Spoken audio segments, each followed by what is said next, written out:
Very good afternoon आप सभी को। स्वागत है आप सभी का दोपहर 12 बजे के स्टोरी टेलिंग सेशन में, जहां पर हम मौसमी मैम के साथ जुड़े हुए हैं अमेजिंग स्टोरीज सुनने के लिए उनकी अमेजिंग आवाज में।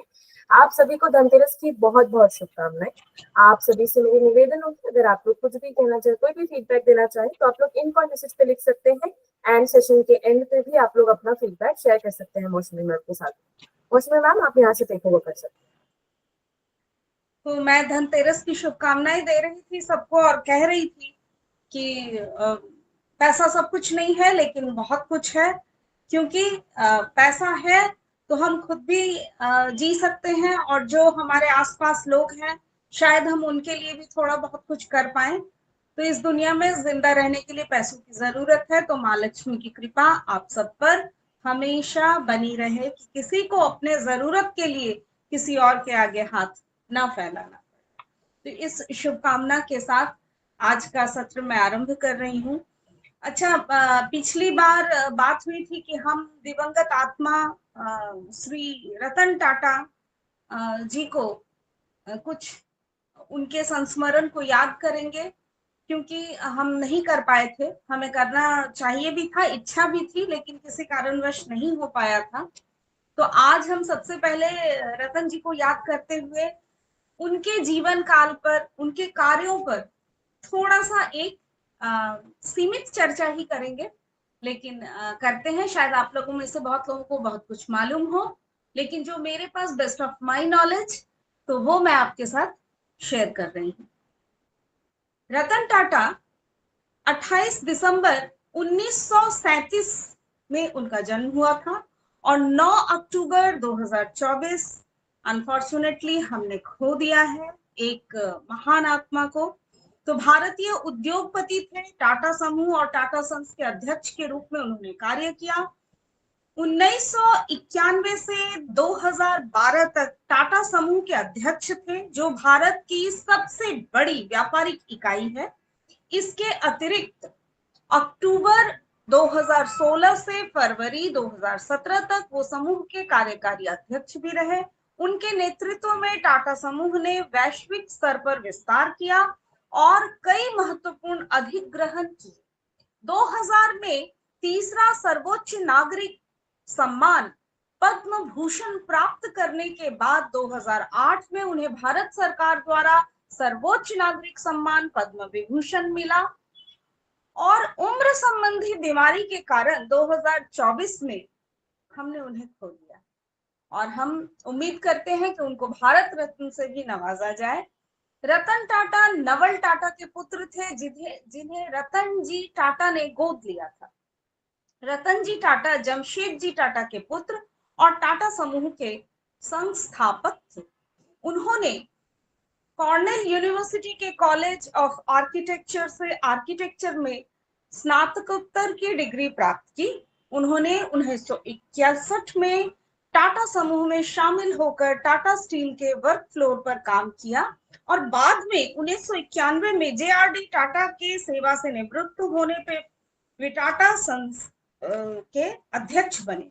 उनके कार्यकाल के दौरान टाटा समूह ने टेटली, जगुआर, लैंड रोवर और कोरस का अधिग्रहण भी किया, जिसका उद्देश्य टाटा को एक बड़े पैमाने पर भारत केंद्रित समूह से वैश्विक व्यवसाय में परिवर्तित करना था। टाटा एक समाज सेवा से भी जुड़े हुए थे, ये पता है हमें।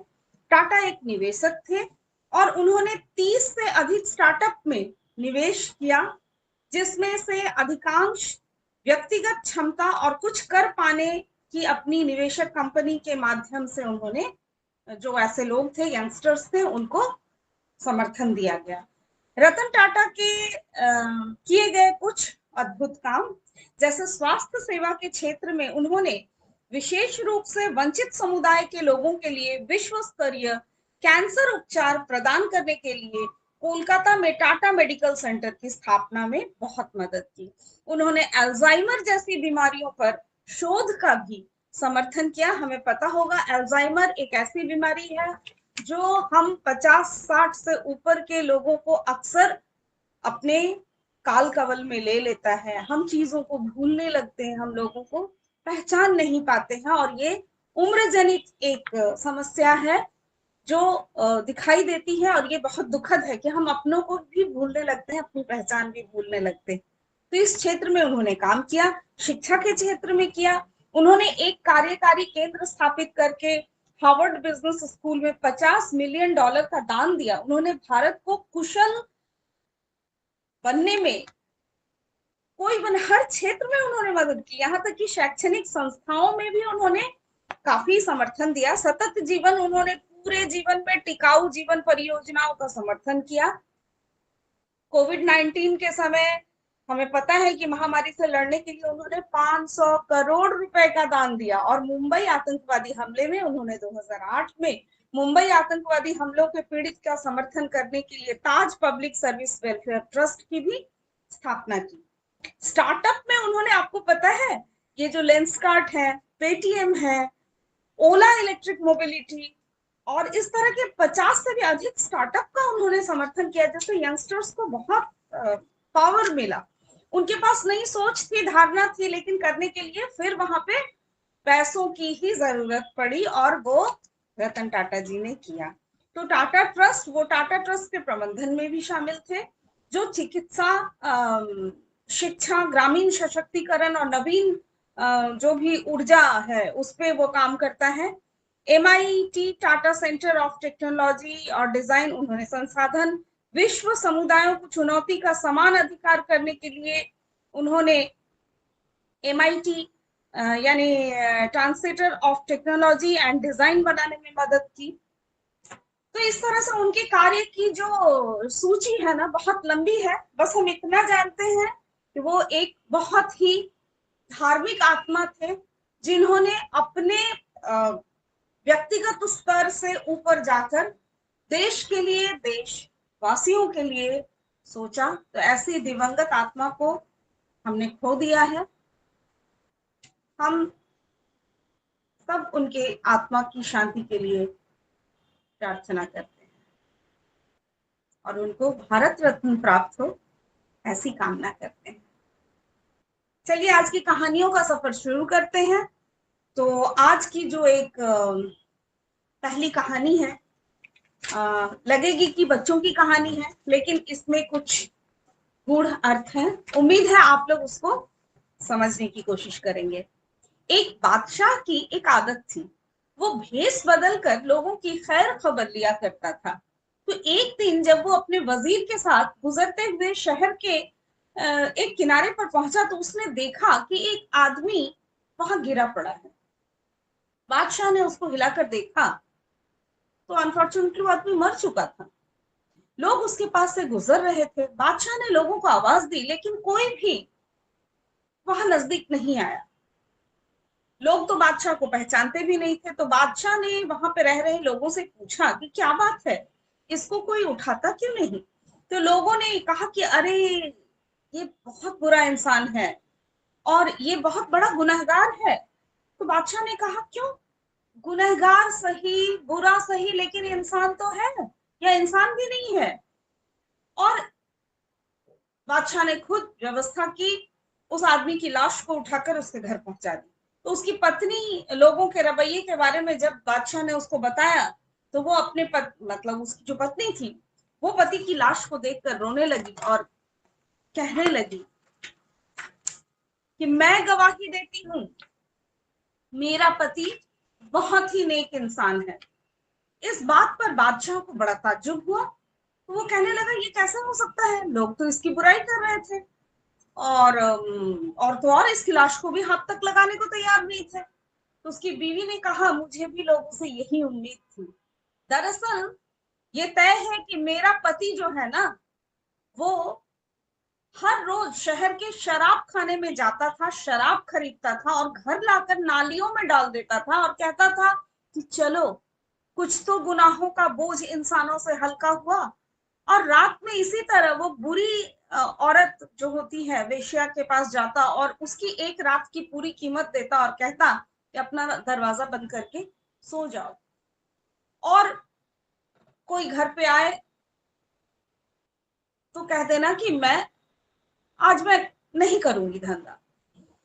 तो एक दिन वो घर पे आता है और बोलता है खुदा का शुक्र है आज उस औरत और नौजवानों के गुनाहों का बोझ मैंने हल्का कर दिया। लोग उसको उन जगहों पर जाते देखते थे। मैं अपने पति से कहती थी कि याद रखो जिस दिन तुम मर गए ना, लोग तुम्हें नहलाने तक नहीं आएंगे, ना ही तुम्हारी अर्थी को कंधा देने आएंगे। वो हंसते और मुझसे कहते कि घबराओ नहीं, तुम देखोगी मेरी अर्थी के वक्त बादशाह, उस वक्त का जो बादशाह होगा ना, और अनेक लोग जो नेक लोग हैं वो आएंगे। ये सुनकर बादशाह रो पड़ा और कहने लगा मैं बादशाह हूं और कल हम इसको नहलाने आएंगे और इसकी अर्थी को कंधा देंगे और इसका दाह संस्कार भी करवाएंगे। आज हम सब जाहिर है कुछ देखकर कुछ सुनकर फैसले ले लेते हैं किसी के भी बारे में, लेकिन जब हम उसके भेद को जानने की कोशिश करेंगे तो हमारी जबानें गूंगी हो जाएंगी। तो किसी को गलत समझने से पहले देख लिया करें कि वो ऐसा है भी या नहीं। हमारे सही गलत कहने से कोई सही या गलत नहीं हो जाता। तो हम दूसरों के बारे में फैसला करने में महज अपना वक्त जाया ना करें, और बेहतर यह है कि अपना कीमती वक्त किसी की बुराई करने की बजाय अच्छी सोच के साथ परोपकार में लगाएं। तो किसी को गलत समझने से पहले एक बार उसके हालात को समझने की कोशिश जरूर करें। हम सही हो सकते हैं, लेकिन हमारे सही होने का मतलब ये नहीं होता कि अगला गलत ही हो सकता है उसकी परिस्थिति ऐसी हो कि आप उसको गलत समझ रहे हैं। तो सच्चे और शुभ चिंतक लोग हमारे जीवन में सितारों की तरह होते हैं। वो चमकते हैं, सदैव ही चमकते हैं, लेकिन वो दिखाई तब देते हैं जब अंधेरा छा जाता है। हम ऐसे सितारों को देख नहीं पाते तो सोचते हैं सितारे हैं नहीं, लेकिन सितारे तो होते हैं अपनी जगह पे। तो ऐसा ही है। ये थी मेरी पहली कहानी। दूसरी कहानी की ओर बढ़े। एक सीख हमें मिली, अब दूसरी लेते हैं। किसी बाजार में एक चिड़ीमार बैठा तीतर बेच रहा था। उसके पास एक बड़ी सी जाली वाले बक्से में बहुत सारे तीतर थे और एक छोटे से बक्से में सिर्फ एक तीतर। तो किसी ग्राहक ने उससे पूछा कि तीतर कितने का है, तो उसने जवाब दिया कि तीतर की कीमत 40 रुपए है। तो ग्राहक ने दूसरे बक्से में जो एक तन्हा तीतर था उसकी कीमत पूछी। तो तीतर वाले ने जवाब दिया, अव्वल तो मैं इसे बेचूंगा नहीं, लेकिन अगर आप लेने की जिद करोगे तो इसकी कीमत 500 रुपए होगी। ग्राहक ने आश्चर्य से पूछा, इसकी कीमत 500 रुपए क्यों? इस पर तीतर वाले का जवाब था, ये मेरा अपना पालतू तीतर है और दूसरे तीतरों को जाल में फंसाने का काम करता है। और दूसरे फंसे हुए तीतर ये चीख पुकार करके क्या करता है, दूसरे तीतरों को बुलाता है। तो दूसरे तीतर बिना सोचे समझे एक जगह जमा हो जाते हैं और मैं आसानी से शिकार कर लेता हूँ। इसके बाद फंसाने वाले तीतर को उसके मनपसंद की खुराक दे देता हूँ, जिससे ये खुश हो जाता है और बस इस वजह से इसकी कीमत ज्यादा है। तो बाजार में एक समझदार आदमी था। उसने उस तीतर वाली को 500 रुपए में देख उस तीतर को खरीदा और वहीं सरे बाजार उस तीतर का गर्दन उसने उड़ाकर उसे मार डाला। किसी ने पूछा, आपने ऐसा क्यों किया? तो उसका जवाब था, ऐसे जमीर फरोश को जिंदा रहने का कोई हक ही नहीं है जो अपने फायदे के लिए अपनी ही कौम को फंसाने का काम करे और अपने ही लोगों को धोखा दे।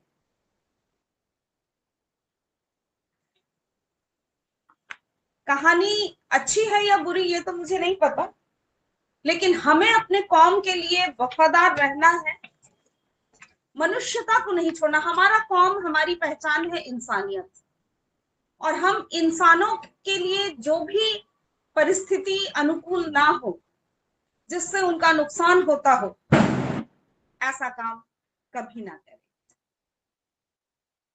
सामाजिक जीवन की सच्चाई मेरी तीसरी कहानी आज की। जंगल में शेर शेरनी शिकार के लिए दूर तक गए। वो अपने बच्चों को अकेला छोड़कर गए।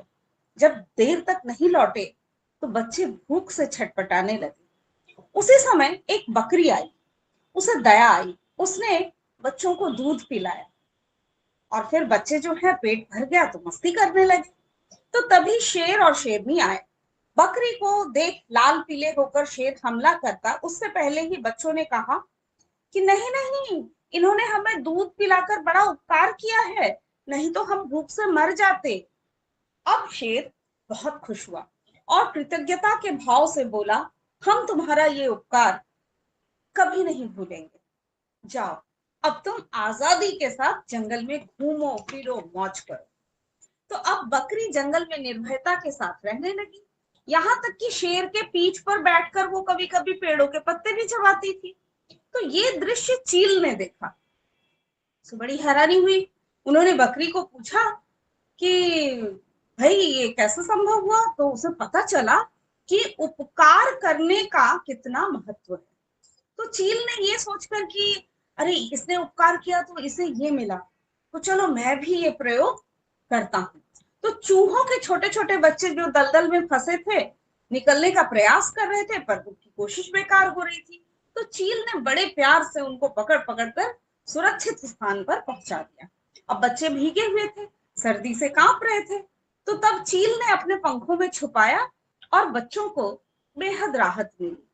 अब काफी समय बाद चील उड़कर जाने लगी कि हैरान हो गई कि अरे जब वो उड़ने लगी वो देख रही है कि उसके जो पंख थे ना अंदर के, वो चूहों के बच्चों ने कुतर डाला। अब चील ने ये घटना बकरी को सुनाई कि तुमने उपकार किया, तुम्हें इतना अच्छा फल मिला, मैंने भी उपकार किया, फिर फल अलग क्यों हो गया। बकरी हंसी, फिर गंभीरता से कहा, उपकार करो पर शेरों पर करो, चूहों पर नहीं। क्योंकि कायर का जो स्वभाव होता है ना, वो उपकार करने वाले का उपकार याद नहीं रखते। और बहादुर जो होते हैं ना इंसान, वो कभी उपकार भूलते नहीं। तो उपकार करने से पहले हमें पात्रता का भी ध्यान रखना पड़ेगा कि हम किसका उपकार कर रहे हैं, ये ध्यान रखना भी जरूरी है। एक और ये कहानी तो क्या है, ये हमारे समाज का दर्पण है, जीवन दर्शन है। हम अक्सर ऐसा करते हैं, किसी औरत को चरित्रहीन कह देना बहुत आसान होता है। अगर किसी औरत को तोड़ना हो ना, उसका आत्मसम्मान, उसके आत्मविश्वास को अगर आपको तोड़ना है, आप उसके ऊपर चरित्रहीनता का लेबल लगा दो, वो टूट जाएगी, वो जीते जी मर जाएगी। ये आसान बहुत है। स्त्री और पुरुष के लिए ये बहुत सुंदर रचना है। तो मेरे सभी भाई बहनों से निवेदन है कि आप इसको 2 मिनट का समय निकालकर इस कहानी को जरूर ध्यान से सुनिए। स्त्री तब तक चरित्रहीन नहीं हो सकती जब तक पुरुष चरित्रहीन ना हो। संन्यास लेने के बाद गौतम बुद्ध ने अनेक क्षेत्रों की यात्रा की। एक बार वो एक गांव में गए, वहां एक स्त्री उनके पास आई और बोली, आप तो कोई राजकुमार लगते हैं, क्या मैं जान सकती हूँ कि इस युवावस्था में गेरुआ वस्त्र पहनने का कारण क्या है। बुद्ध ने विनम्रता पूर्वक उत्तर दिया कि 3 प्रश्नों के हल ढूंढने के लिए उन्होंने संन्यास लिया। बुद्ध ने कहा, हमारा ये शरीर जो युवा अवस्था में आकर्षक है, वो जल्दी ही वृद्ध होगा, फिर बीमारी होगी और अंत में हम मृत्यु के मुंह में चले जाएंगे। तो मुझे वृद्धावस्था, बीमारी व मृत्यु के कारण का ज्ञान प्राप्त करना है।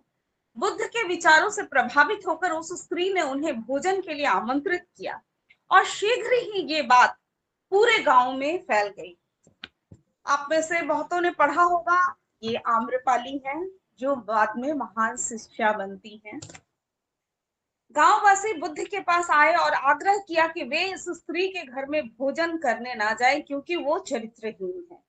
तो बुद्ध ने गांव के मुखिया से पूछा, क्या आप भी मानते हैं कि ये स्त्री चरित्रहीन है। तो मुखिया ने कहा, मैं शपथ लेकर कहता हूँ वो बुरे चरित्र वाली स्त्री है, आप उसके घर ना जाएं। बुद्ध ने मुखिया का दायां हाथ पकड़ा और उसे ताली बजाने को कहा। मुखिया ने कहा, मैं एक हाथ से ताली कैसे बजाऊं, आपने तो मेरा दूसरा हाथ पकड़ के रखा है। आपके द्वारा जो पकड़ा हुआ हाथ है मेरा, तो मैं ताली कैसे बजाऊं? तो बुद्ध बोले, इसी प्रकार ये स्वयं चरित्रहीन कैसे हो सकती है? अगर इस गांव के पुरुष चरित्रहीन ना हो, अगर गांव के सभी पुरुष अच्छे हो, तो ये औरत ऐसी नहीं होती। इसलिए इसके चरित्र के लिए यहाँ के जो पुरुष हैं वही जिम्मेदार है। इसी तरह हमारे घरों में भी अगर हर पुरुष अपनी जिम्मेदारी ठीक से निभाए, और औरत जो होती है ना, ईश्वर ने उसको बहुत प्यार से बनाया है, वो कोमल है, उसको एक स्वभावतः एक सम्मान के संरक्षण की जरूरत पड़ती है। आप अगर दिन प्रतिदिन उसे, उसके आत्मविश्वास को, उसके विचार को, उसके व्यक्तित्व को लांछित करते रहेंगे, तो वो टूट जाएगी।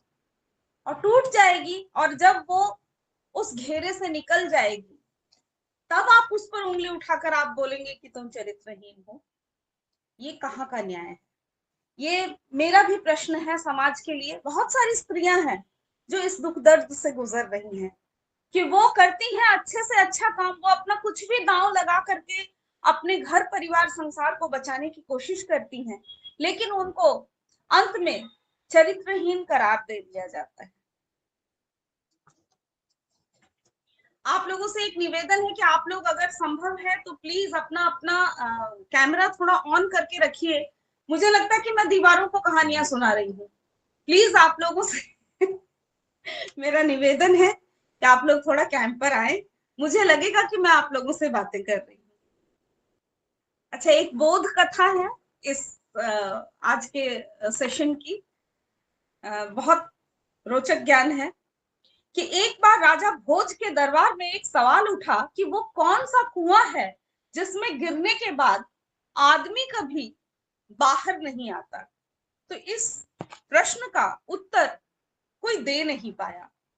तो आखिरकार राजा भोज ने राजा राज पंडित से कहा कि इस प्रश्न का उत्तर 7 दिनों के अंदर आप लेकर आइए, वरना आपको अभी तक जो इनाम और धन दिया गया है वो सब वापस ले लिया जाएगा, तथा इस नगरी को छोड़कर आपको दूसरी जगह जाकर रहना होगा।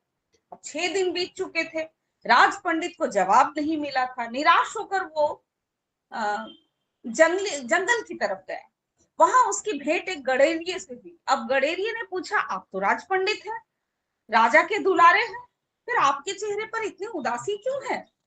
तो गडेरिये ने कहा कि ये क्या मेरा मार्गदर्शन करेगा। सोचकर पंडित ने उसे कुछ भी नहीं कहा, पर गडेरिये ने पुनः उनकी उदासी का कारण पूछा। तो उन्होंने कहा कि बताया उसको कि ऐसा ऐसा हुआ है, राजा ने कहा है। तो पंडित जी ने बोला कि पंडित जी से, सॉरी, गडेरिया ने पंडित जी से कहा कि मैं भी सत्संगी हूँ, हो सकता है आपके प्रश्न का जवाब मैं दे सकूं, अतः निसंकोच आप कहिए तो सही। तो राज पंडित ने प्रश्न बता दिया और कहा कि अगर कल तक प्रश्न का जवाब नहीं मिला तो राजा मुझे नगर से निकाल देगा। और प्रश्न था, वो कौन सा कुआं है जिसमें हम दिन प्रतिदिन गिरते ही जाते हैं और हम निकल नहीं पाते?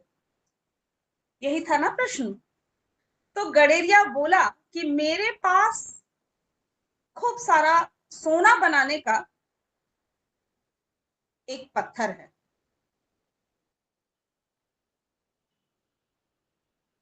एक राजा भोज तो क्या, पूरी दुनिया आपके पीछे घूमेगी। बस पारस देने से पहले मेरी एक शर्त माननी होगी कि आपको मेरा चेला बनना पड़ेगा। अब राज पंडित के अंदर पहले तो अहंकार जागा कि 2 कौड़ी का एक गडेरिया और मैं उसका चेला बनूं, लेकिन स्वार्थ पूर्ति हेतु वो चेला बनने को तैयार हो जाते हैं।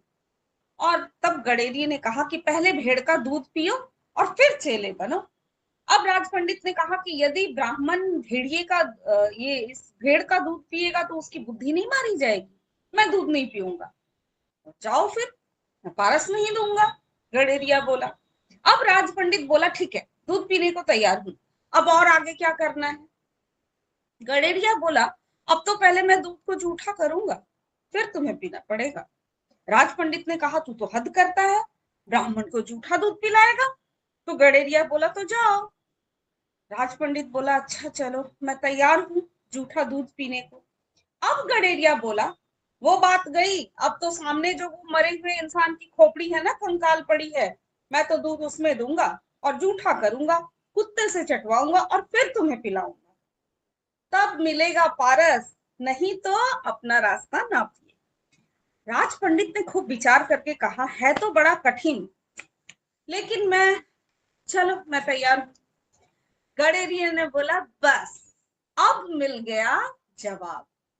यही तो वो कुआं है, लोभ का कुआं, तृष्णा का, जिसमें आदमी गिर जाता है और फिर कभी नहीं निकल पाता। जैसे कि तुम पारस को पाने के लिए, सोना बनाने के लिए, लोभ में सोना लेने के लिए इस लोभ रूपी कुएं में बस गिरते ही चले गए। तो लालच जो है वही है सबसे बड़ा कुआं, जो हमें ऐसे नरक के गर्त में अब खींचता चला जाता है कि हम उससे बाहर कभी नहीं निकल पाते। तो लोभ नहीं होना चाहिए। मैंने आज की कहानी शुरू करने से पहले आप लोगों को शुभकामनाएं दी थी धनतेरस की, और उसके साथ में कहा था कि हम सब एक प्रार्थना जरूर करें कि साईं इतना दीजिए जामे कुटुंब समाए, आप हो भूखा ना रहे, साधु न भूखा जाए। बस ईश्वर की इतनी कृपा, लक्ष्मी जी की इतनी कृपा हम पर हो कि हमें किसी के आगे हाथ फैलाना ना पड़े, बल्कि हम किसी का उपकार भी कर सकें। हमारे पास जो भी आए हम उनका भी थोड़ा ख्याल रख पाए, इतनी क्षमता ईश्वर हमें दे। तो आज की मेरी ये कहानियां थी। अब मैं आप लोगों से सुनना चाहूंगी, आप लोगों के विचार क्या हैं आज की कहानियों के बारे में, और भविष्य में आने वाले कहानी स्टोरी टेलिंग सेशन में मैं आप लोगों के लिए क्या लाऊं। थैंक यू सो मच मौसमी ma'am, thank you so much आप सभी का इस इवेंट को ज्वाइन करने के लिए और इतनी अमेजिंग स्टोरी सुनाने के लिए। आज का सेशन हम लोग यहीं पे समाप्त करेंगे। बहुत बहुत शुक्रिया।